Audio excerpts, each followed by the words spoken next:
আশা দেবীর বৌমা নাতাশা শহরে একটি কোম্পানিতে সার্ভিস করে। ছেলে শঙ্খ বড় অফিসার, স্বামী শহরেই এক্সপোর্টের ব্যবসা করেন। শহরে তাদের বড় বাড়ি এবং বাড়িতে কোনো কিছুরই অভাব নেই, তাও আশা দেবীর মন ভরে না। আজ থেকে প্রায় 6 বছর আগে তিনি গ্রামেই থাকতেন। তখন স্বামী শহরে ব্যবসার জন্য থাকতেন, আবার 15 দিন ছাড়া একদিন বা দুদিনের জন্য গ্রামে যেতেন। গ্রামে আশা দেবী একটি ঝুপড়ি মতো বাড়িতে থাকতেন। সেখান থেকে কিছু দূরে গিয়ে গ্রামের কুয়ো, সেই কুয়ো থেকে জল তুলে সকলেই ব্যবহার করত।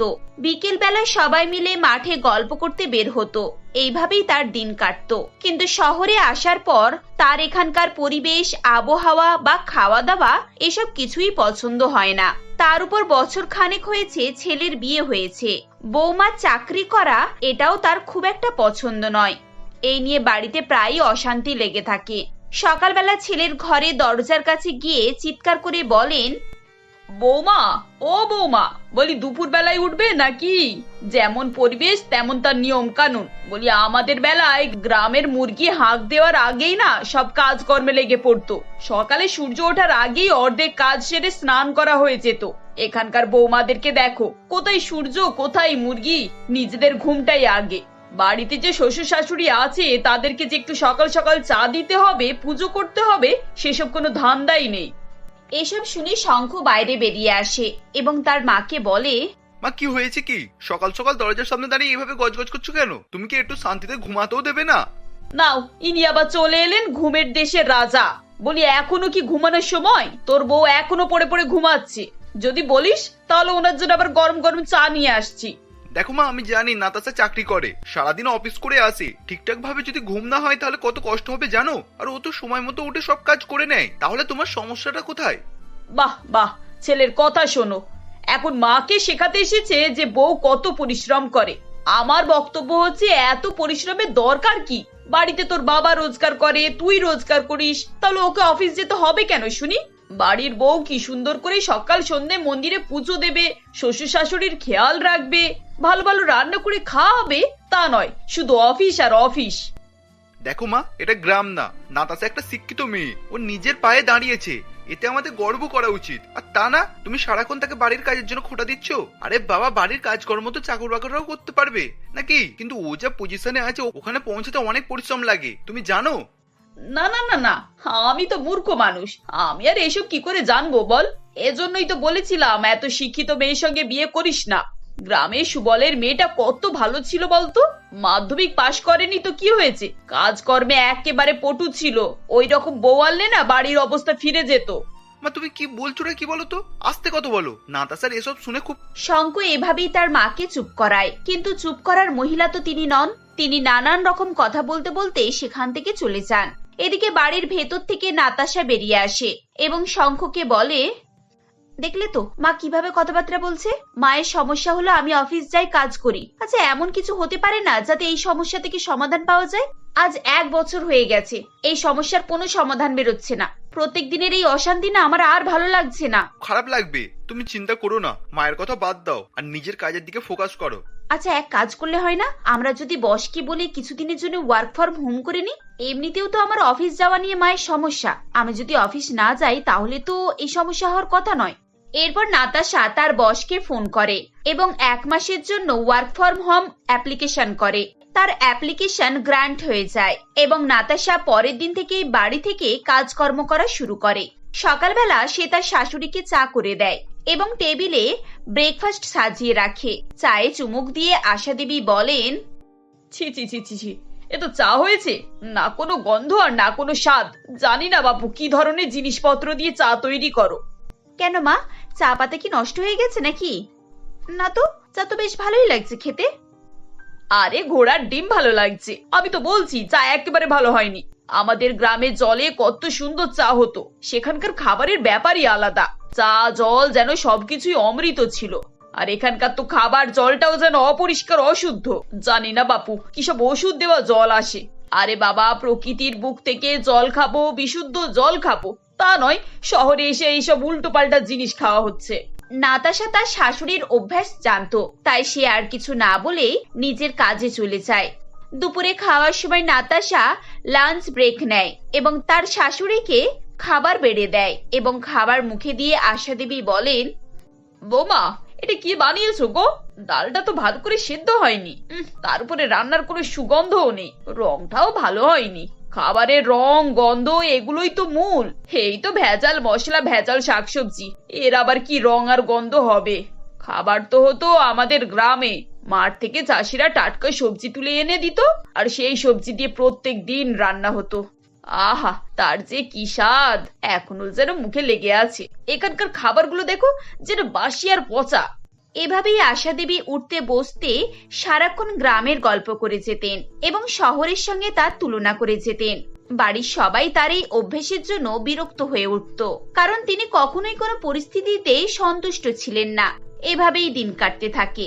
একদিন শঙ্খু তার বাবাকে বলে, বাবা, মাকে দেখো, আবার সকাল সকাল নাতাশার সঙ্গে ঝগড়া করছে, আর নাকি শহরে জলের সমস্যা হচ্ছে, কাপড় চোপড় নাকি বেশি দিন ভালো থাকে না। এবার আমি কাপড় কাচার জন্য কি গ্রাম থেকে জল নিয়ে আসবো নাকি বলো তো? আমিও বা কি করবো বল, সারা জীবন তোর মায়ের কথা শুনে পরিশ্রম করে গেছি, শহরে ব্যবসা দাঁড় করে বাড়ি বানালাম, সে যদি এখনো না সন্তুষ্ট হয় তাহলে আমার কি করার আছে? কিন্তু এখন তো আমার সমস্যা হচ্ছে, নাতাশা মাকে সন্তুষ্ট করার জন্য ওয়ার্ক ফ্রম হোম নিয়েছে। তে 1 মাস বাড়ি থেকে অফিসের কাজ করছে, কিন্তু একটা দিনও যায়নি যে মা অভিযোগ করেনি। এখনো তো কোনো না কোনো কিছু নিয়ে প্রত্যেকদিন মা কথা শোনাবে। এত স্যাক্রিফাইস করেও যদি মায়ের কাছে মনে হয় যে শহর খারাপ গ্রাম ভালো, তাহলে আমার আর কি করার আছে বলো? একটা সমাধান তো বের করতেই হবে। ঠিক আছে, চল আমরা সকলে মিলে গ্রামে যাই, অফিস থেকে কিছুদিনের ছুটি নিয়ে তারপর ওখানে থেকে আসি। এখানে কাজকর্ম ফেলে গ্রামে ফিরে কি করব? আরে বাবা, তোর মায়ের ব্যাপারটা নিয়েও তো বুঝতে হবে, এভাবে কথা দিয়ে সবসময় সমাধান হয় না, কিছু কিছু ক্ষেত্রে প্র্যাকটিক্যালও করতে হয়। কি জানি, মায়ের জেদ পূরণ তো করতেই হবে। অনিকেত বাবুর কথা শুনে শঙ্খ এবং নাতাশা দুজনেই অফিস থেকে 10 দিনের ছুটি নিয়ে নেয়। তারপর বাড়িতে সবাই মিলে আলোচনা করে যে গ্রামে গিয়ে কিছুদিন থাকা হবে। ব্যাগপত্র সব গোছানো হয়ে যায়। আশা দেবী আনন্দে আত্মহারা হয়েছিলেন। এতদিন পর তিনি গ্রামে ফিরে যাচ্ছিলেন, এটা তার কাছে একেবারে চমকে দেওয়ার মতো ঘটনা ছিল। সবাই মিলে গ্রামে যায় এবং নাতাশা লক্ষ্য করে গ্রামের শ্বশুর বাড়ি একেবারে ঝুপড়ি। সেখানে দুটো মাটির ঘর এবং ঘাসের ছাউনি। ঘরগুলো চারিদিক থেকে ভেঙে গেছে, তার উপরে কারেন্টের কোনো ব্যবস্থাও নেই, জলেরও ব্যবস্থা নেই এবং বাড়িতে দুটো মাত্র খাটিয়া আছে, এছাড়া আর কোনো আসবাবপত্র নেই। এইগুলো কি? এই বাড়ি তো পুরো একেবারে ভেঙে চলে গেছে। এখানে আসার জন্য মা প্রত্যেকদিন আমাদের সাথে এরকম অশান্তি করত। শহরের এত সুযোগ সুবিধা ছেড়ে মা এখানে কি করে থাকতে পারবে? ঠিক আছে, আমরা তো মাত্র কটা দিন থাকবো, কোনো রকমের কষ্টে সৃষ্টে এই কটা দিন কাটিয়ে নেব। মায়ের ভালো লাগলে আমাদের আর কিছু করার নেই। সবাই এভাবে বললে আশা দেবী খুবই আনন্দিত হয়ে যান। যাক, এত বছর পর আবার নিজের জায়গায় আমি ফিরে এলাম। আহ, এখানে আসতেই প্রাণ মন সব জুড়িয়ে গেল।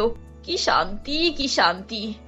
কি করেছে ওই বদ্ধ ঘরে এত বছর কাটিয়েছি কে জানে। বৌমা, চলো আমরা তাড়াতাড়ি করে ঘরগুলো একটু পরিষ্কার করে নিই, তারপর রান্না বান্না চাপাতে হবে তো। মা, ঘরদোর না হয় একটু পরিষ্কার করে দেব, কিন্তু এই মাটির চুলাতে আমি কিন্তু রান্না করতে পারবো না। আপনি তো জানেন আমার এখানে প্রথম অভিজ্ঞতা, এইসব জিনিস আমি কখনো চোখেই দেখিনি, তাই এইসবের ব্যবহার আমি পারি না। আচ্ছা আচ্ছা, ঠিক আছে, তোমাকে কিছু করতে হবে না, আমি এখানে এসে গেছি তো, এবার আমি নিজের হাতেই সবকিছু করে নিতে পারবো। তুমি শুধু দেখে যাও কিভাবে কাজ করতে হয়। এই বলে আশা দেবী এক এক করে প্রথমে ঘর পরিষ্কার করেন, তারপর সামনের হাট থেকে বাজার করে নিয়ে এসে রান্না বান্না বসিয়ে দেন। কিন্তু এতদিনের অভ্যেস না থাকার কারণে তার রান্না করতে খুবই সমস্যা হয়। উনুনের ধোঁয়াতে চোখ মুখ জ্বালা করে, ঠিক মতো আগুনও ধরে না, তার জন্য রান্না ধোঁয়া ধোঁয়া গন্ধ হয়ে যায়। মা, আমার না অনেক জল তেষ্টা পাচ্ছে, জল দিন না একটু। হ্যাঁ বৌমা, দাঁড়াও দিচ্ছি। এখানের কুয়োর জল একেবারে ঠান্ডা আর পরিষ্কার, দাঁড়াও আমি তোমার জন্য জল এনে দিচ্ছি। আশা দেবী বালতি নিয়ে গিয়ে জলের লাইনে দাঁড়িয়ে থাকেন। রোদে গরমে এভাবে বালতি নিয়ে দাঁড়াতে তার খুবই কষ্ট হচ্ছিল, কিন্তু তাও তিনি কিছুই বলেন না। এমন সময় গ্রামের পুষ্পা দেবী তাকে বলেন, কি গো আশাদি, কবে এলে? ছুটি কাটাতে এসছো নিশ্চয়? হ্যাঁ গো, আসলে শহরে থেকে থেকে না বিরক্ত লাগছিল, তাই গ্রামে ফিরে এলাম। গ্রামের কথা না আমার খুব মনে পড়তো। তোমরা তো এখন শহরের মানুষ হয়ে গেছো, শুনেছি সেখানে নাকি বড় বাড়ি করেছো, তাহলে আবার গ্রামের কথা মনে পড়ছে কেন গো? আমরা এখানে এত কষ্টে জীবন কাটাচ্ছি, আমাদের তো কিছু করারই নেই, তাই আমাদেরকে এখানে থাকতে হচ্ছে। কিন্তু তুমি যা পেয়েছো তারপরেও কি আর এখানে ফিরে আসতে মন চাইছে? আরে শহরে কোনো কিছু ভালো নাকি? না বিশুদ্ধ জল, না ভালো খাবার, ওই শুধুমাত্র কয়েকটা সুযোগ সুবিধা আছে বলে শহরে থাকতে হবে, এটা কোনো কথা হলো নাকি? শুধুমাত্র কয়েকটা সুযোগ সুবিধা সে কি কথা গো? গ্রামে কি এমন আছে শুনি? বিশুদ্ধ জল গ্রামে আছে নাকি শহরে? তুমি জানো এই বদ্ধ কুয়োর জল খেয়ে খেয়ে গ্রামে কত রোগ ছড়াচ্ছে? কোনো কিছু অসুখ বিসুখ হলে চিকিৎসা পাওয়া যায় না, না ভালো হাসপাতাল আর না ভালো ডাক্তার। লোকে তো বিনা চিকিৎসায় মারাও যাচ্ছে। বাচ্চারা একটু ভালো স্কুলে পড়বে তারও কোনো ব্যবস্থা নেই। আর তুমি টাটকা সবজির কথা বলছো? সবজি তো এখানেই বিষ আর সার দিয়ে তৈরি করা হয়। শহরে যে সবজিগুলো যায় সেগুলো গ্রাম থেকেই যাচ্ছে, বুঝলে? পুষ্পা দেবীর কথা শুনে আশা দেবী মনে মনে চিন্তা ভাবনা করে দেখেন যে তিনি একভাবে ঠিকই বলছেন। প্রায় 40 মিনিট লাইনে থাকার পর তিনি এক বালতি জল নিয়ে বাড়ি ফিরে আসেন। এদিকে গরমে সবাই অস্থির হতে থাকে। আশা দেবীও রোদ থেকে এসে একটু ঠান্ডা ফ্যানের হাওয়াতে বসতে চাইছিলেন, কিন্তু তার মনে পড়ে যায় যে এখানে ইলেকট্রিসিটি নেই। রাতে খাটিয়ায় ঘুমাতে তার ঘুম ধরে না। সকালে উঠে তিনি অনিকেত বাবুকে বলেন, কেন শহরে গদি দেওয়া বিছানা, এসির হাওয়া, এসব তো তোমার সহ্য হচ্ছিল না? এত পরিশ্রমের পর ওপরবেলা যখন তোমাকে সুযোগ সুবিধা করে দিয়েছিল তখন তো তোমার মন পড়ছিল না, তাই জন্য তোমাকে এখানে রাখতে এসেছি। তুমি এখানে আরাম করে থাকো আর আমরা ফিরে যাচ্ছি। শহরের চাকরি বাকরি ছেড়ে তো আমরা এখানে গ্রামে পড়ে থাকতে পারবো না। অনিকেত বাবুর কথা শুনে আশা দেবী অসহায়ের মতো বলেন, না না, আমি এখানে থাকতে পারবো না। আমার খুব বড় ভুল হয়ে গেছে। যখন যেমন পরিস্থিতি তখন সেরকম জায়গাতেই থাকা ভালো। আসলে শহরটাকে না আমি কখনো মন থেকে মেনে নিতে পারিনি, তাই সবসময় অসন্তুষ্ট প্রকাশ করেছি। কিন্তু এখন বুঝতে পারছি উপরওয়ালা যখন যাকে দেয় তার উপরে সন্তুষ্ট থাকতে হয়। আমি তোমাদের সঙ্গেই ফিরে যাব, আর আমি কখনো কোনো অভিযোগই করব না। আশা দেবীর কথা শুনে সবাই হেসে ফেলে। এরপর তিনি সবার সাথে শহরে ফিরে আসেন এবং সুখে শান্তিতে বসবাস করতে থাকেন। সীমা দেবী একমাত্র ছেলে রাজু ও বৌমা মালতীকে নিয়ে সুখে শান্তিতে ঘর সংসার করেন। রাজু ধনী বাবার একমাত্র ছেলে, তাই সে বন্ধু বান্ধব নিয়ে সবসময় মজমস্তি ও নেশা করে ঘুরে বেড়ায়। এমনই একদিন, উফ মা, কি ঠান্ডা পড়েছে! এত ঠান্ডায় ঘুম আসছে না ভালো করে, তার উপরে আবার জল তেষ্টাও পেয়েছে। এইভাবে কি কম্বল ছেড়ে ওঠা যায়? দেখি যাই গিয়ে রান্নাঘর থেকে জল খেয়ে আসি। এই শীতটাও না কোনো রকম ভাবে ছাড়ছে না যেন আমাকে। এত ঠান্ডা লাগছে যে আমাকে ঘর থেকে বাইরেই বেরোতে ইচ্ছে করছে না। মালতী ঘুম থেকে উঠে মাঝরাতে ঠান্ডায় কাঁপতে কাঁপতে রান্নাঘরে জল খেতে যায়। জল খেয়ে আসার সময় শাশুড়ি সীমা দেবী মালতীর আওয়াজ পেলে মালতীকে ডাক দিয়ে বলে, বৌমা, ও বৌমা, আমার ঘরে একবার এসো। বলছি আমাকে না খুব ঠান্ডা লাগছে, আমার ঘরে একটু আগুন করে দেবে? তাহলে ঘরটা একটু গরম হয়ে যেত। বয়স হচ্ছে তো, ঠান্ডা আর সহ্য করতে পারছি না। হ্যাঁ মা, এখনই যাচ্ছি। আজকে ঠান্ডাটাও বেশ পড়েছে। বয়স্ক মানুষগুলোর কত কষ্ট হচ্ছে এই ঠান্ডায়। আমি এক্ষুনি আগুন করে দিচ্ছি আপনাকে। এই বলে মালতী একটা পাত্র নিয়ে কিছুটা কাঠ দিয়ে তাতে আগুন ধরিয়ে শাশুড়ির ঘরে বসিয়ে দেয়। উফ, এতক্ষণে একটু আরাম লাগলো, না হলে ঠান্ডায় একদম কেঁপে কেঁপে ঘুমাতেই পারছিলাম না। বৌমা, তুমি একটু হাত পা সেঁকে নাও, তাহলে তোমারও আরাম লাগবে। হ্যাঁ মা, হাত পাটা একটু গরম করে নিই, তারপর ঘুমাতে যাব। আমারও প্রচণ্ড ঠান্ডা লাগছে। এরপর মালতী গায়ে একটা শীতের চাদর দিয়ে আগুনের কাছে বসে হাত পা গরম করতে থাকে। তারপর হঠাৎই দরজায় কলিং বেলটা বেজে ওঠে। ওহ, এই রাতে আবার কে বেল বাজালো কে জানে, দেখি গিয়ে একবার। কে আবার হবে? একজনই তো আছে যে যখন তখন রাতে বেল বাজায়, যার কোনো টাইম টেবিল বলে কিছুই নেই। সারা রাত বন্ধুদেরকে নিয়ে হই হুল্লোড় করে নেশা করে বেড়াচ্ছে। ঠিক বলেছেন মা, আপনার ছেলে রাজু ছাড়া আর কেই বা হতে পারে এখন। যাই গিয়ে দেখি, দরজাটা খুলে দিই, তা না হলে আবার ভীষণ রেগে যাবে, ঠান্ডায় বাইরে দাঁড়িয়ে আছে। এরপর মালতী গিয়ে দরজাটা খোলে। তখনই দেখে রাজু পিছনে 3-4টে গুন্ডা নিয়ে দাঁড়িয়ে আছে। এই হতচ্ছাড়ি দুই শাশুড়ি বউ, তোরা এক্ষুনি বলছি আমার ঘর থেকে বেরিয়ে যা। এই ঘর এক্ষুনি খালি করে দে, তোরা আর এখানে থাকতে পারবি না। এ কি আজে বাজে বকছো তুমি? তুমি নেশা করেছো আবার? এরা কারা তোমার সঙ্গে? সব গুন্ডাদের মতো চেহারা। এসো ঘরে ঢুকে এসো, বাইরে ভীষণ ঠান্ডা পড়েছে। এই মেয়ে, বেশি কথা বলবি না, এক্ষুনি ঘর খালি করে দে। তোর স্বামী নেশা করে আমাদের সব সম্পত্তি লিখে দিয়েছে, কথাটা শুনতে পেয়েছিস? ঘরটা খালি করে দে এক্ষুনি। মালতীর শুনে মাটি থেকে পা সরে যায়। সীমাদেবী ঘরে বসে বসে সব শোনে এবং বলেন, এ কি কথা বলছে সব? বেরিয়ে যাব মানে? এটা আমার ঘর। তোমাদেরকে লাঠি দিয়ে মেরে এখনই আমি তাড়াচ্ছি, দাঁড়াও। হ্যাঁ রে রাজু, চুপ করে দাঁড়িয়ে আছিস কেন? তুই কিছু বলছিস না যে? কিছু তো বল বাবা, কি করেছিস? কেন এমনটা করলি তুই? ভাই, আমরা কোথায় বেরিয়ে যাবো এই ঠান্ডাতে? এত রাত্রিবেলায় এভাবে আমাদের তো কোথাও যাবার জায়গাও নেই। আর এই শীতের রাতে বাইরে গেলে আমরা ভীষণ কষ্ট পাবো। দয়া করে আমাদেরকে বের করে দেবেন না। ওইসব শুনিয়ে আমাদের লাভ নেই। রাজু জুয়ায় হেরে গিয়ে সব বিক্রি করে দিয়েছে আমাদের, তাই জন্য আমরা এই ঘরের মালিক। তোরা এক্ষুনি ঘর খালি করে দে, নাহলে আমি ঘর ধাক্কা দিয়ে বার করে দেব। এই বলে শাশুড়ি ও বৌমাকে ঘর থেকে বের করে দেয়। তারপর সীমাদেবী ও মালতী শীতের রাতে রাস্তায় নেমে পড়ে। ঠান্ডায় হিহি করতে করতে সারা রাস্তা হনহনিয়ে একটা আশ্রয় খুঁজে বেড়ায়। কোথাও আর কিছুই আশ্রয় খুঁজে পায় না। শেষে রাস্তার ধারে একটা গাছের গোড়ায় বসে পড়ে দুই শাশুড়ি বৌমা। মা, আমার খুব ঠান্ডা পাচ্ছে। আমি আর নিজেকে ধরে রাখতে পারছি না। ভীষণ ঠান্ডা লাগছে। মনে হচ্ছে এখনই যেন বরফে জমে যাব। ঠিকই বলেছো বৌমা, আমারও মনে হচ্ছে একদম হাড় হিম হয়ে যাচ্ছে। এ রাজুটা আমাদের রাস্তায় নামিয়ে দিল এইভাবে। সব কিছু বিক্রি করে দিয়ে এখন পথের ভিখারি হয়ে গেলাম। এইভাবে সারা রাত্রি থাকলে দুজনের কেউই বাঁচবো না মা।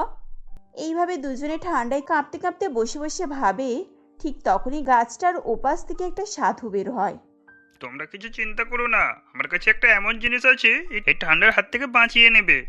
সাধুর কথা শুনে শাশুড়ি বৌমা ভয় পেয়ে যায়। ভয় পেও না, আমি এই গাছের তলাতেই থাকি। আমি হলাম সাধু বাবা। আমার কাজই হচ্ছে মানুষের সেবা করা। তাই জন্য এই নাও কাঠের হিটার, তোমাদের ঠান্ডার হাত থেকে বাঁচাবে। কাঠের হিটার? এটা নিয়ে কি করব? এটা তো কাঠের তৈরি।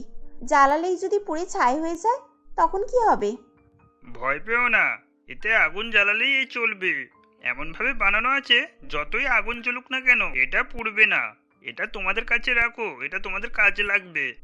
তারপর সাধু সেখান থেকে চলে যায়। কাঠের হিটারটা নিয়ে দুই শাশুড়ি বৌমা আগুন জ্বালিয়ে সারা রাত্রি হাত পা গরম করতে থাকে। ঠান্ডার চিন্তাটা না হয় গেল, এবার কি থাকার কোনো জায়গা পাবো না? একটা থাকার ব্যবস্থা করতেই হবে, না হলে কি এভাবে রাস্তায় হিটার জ্বালিয়ে বসে থাকবো? তার জন্য কিছু একটা করতে হবে। কোনো কাজ পেলে দুজনে মিলে কাজ করলে তাহলে একটা থাকার ব্যবস্থা হয়ে যাবে। এরপর পরের দিন দুজনে এদিক ওদিকে কাজের জন্য খোঁজাখুঁজি করতে থাকে। এরপর তারা একটা বাড়ি পেয়ে যায়। শোনো বাপু, তোমাদেরকে কাজ দিতে পারি। সারাদিনে আমাদের সমস্ত সংসারের কাজ করতে হবে। তার জন্য দুবেলা খাওয়া দাওয়া ও থাকার ব্যবস্থা দেব। তোমরা যদি রাজি হও তবে। আমরা খুব রাজি গিন্নিমা।